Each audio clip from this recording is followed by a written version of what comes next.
મારા વીરને પોપટ સરખી બોલે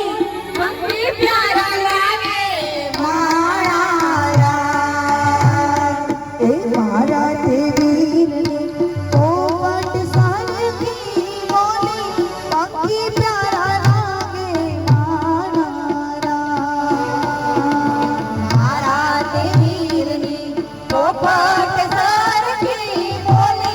પંખી પ્યારા લાગે મારા રામ મારા વીરના દાદાજીએ પૂછ્યું કુંવર કેમ મોડા મારા રામ મારા વીરને દાદાજીએ પૂછ્યું કુંવર કેમ મોડા મારા રામ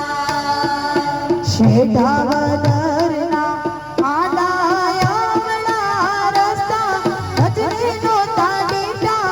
એમાં મોટા પડ્યા મારા રામ. એ પદ પામના